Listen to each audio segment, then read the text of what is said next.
ప్రభుత్వం best available స్కీమ్ను రద్దు చేయడం అవివేకమని, పేద విద్యార్థులు బెస్ట్ అవైలబుల్ స్కీమ్ ద్వారా ప్రైవేటు విద్యా సంస్థలో విద్యను అభ్యసిస్తున్నారని, ఇప్పుడు ప్రభుత్వ నిర్ణయం వల్ల విద్యార్థులు నష్టపోతారని విద్యార్థుల తల్లిదండ్రులు ఆవేదన వ్యక్తం చేశారు. కడప నగర శివారులోని ప్రభుత్వ గురుకుల పాఠశాల ఎదుట విద్యార్థులు వారి తల్లిదండ్రులు రోడ్డుపై బైఠాయించి నిరసన వ్యక్తం చేశారు.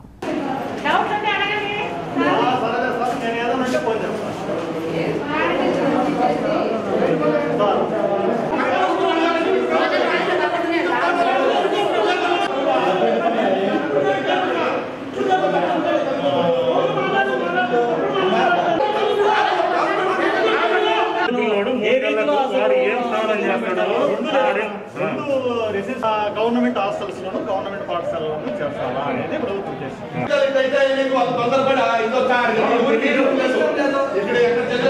మన పిల్లలు అక్కడే ఉంటారు. రేపు 24 గంటల్లో హైకోర్టు స్టే ఇస్తుంది. ఎక్కడ అక్కడే కంటిన్యూ చేయమని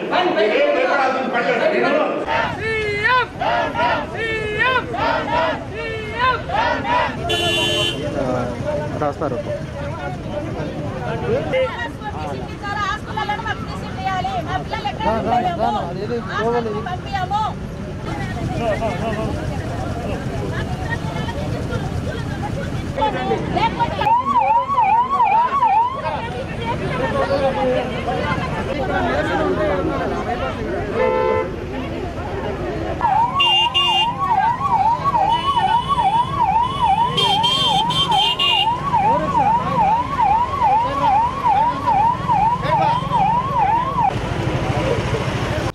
ఫస్ట్ క్లాస్లో బెస్ట్ అవైలబుల్ స్కూల్స్లో ఇచ్చినారు సార్ బాల వికాస్కు.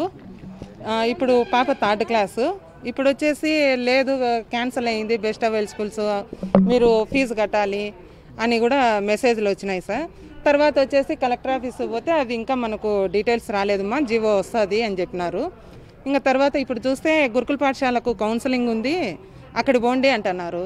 కొందరు చూస్తా అంటే హాస్టల్లో వేయాలి అది ఇది అంటున్నారు. 2nd క్లాస్ 3rd క్లాస్కి హాస్టల్ ఎక్కడ ఉన్నాయి సార్ ఈ గురుకుల పాఠశాలలో? అదే ఇప్పుడు ఇచ్చినట్టు ఏదో మీరు కంటిన్యూ అన్నా చేసుకో, ఇంకా మిగతా వాళ్ళకి తీసుకోకపోయినా ఉన్న వాళ్ళవి అట్టే కంటిన్యూ చేసుకొని చేయొచ్చు కదా. ఇప్పుడు వరకు మేము మంచి స్కూల్లో ఇచ్చినాడు, ఈ చేస్తున్నారు, పిల్లలు కూడా బాగానే చదువుకుంటున్నారు అన్నాము. ఏకదమ్మును తీసేసినారు. అది నెక్స్ట్ ఏ స్కూల్లో వేయాలా అనేది కూడా తెలియదు సార్. ఇప్పుడేమో చెప్తారు అంటున్నారు. బెస్ట్ అవైలబుల్స్ ఇప్పుడు ఉన్నటువంటి బెస్ట్ అవైలబుల్ స్కూల్స్లో ఉన్నటువంటి 2 నుంచి 8వ తరగతి విద్యార్థులను ప్రభుత్వ పాఠశాలల్లోనూ రెసిడెన్షియల్ స్కూల్స్లోనూ చేర్చేందుకు వారి యొక్క అంగీకార పత్రాలు తీసుకునేందుకోసము కౌన్సిలింగ్ అనేది ఏర్పాటు చేశాం.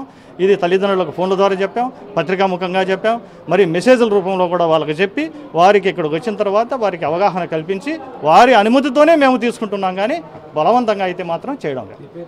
మరిన్ని అప్డేట్స్ కోసం మా యూట్యూబ్ ఛానల్ని సబ్స్క్రైబ్ చేసుకోండి.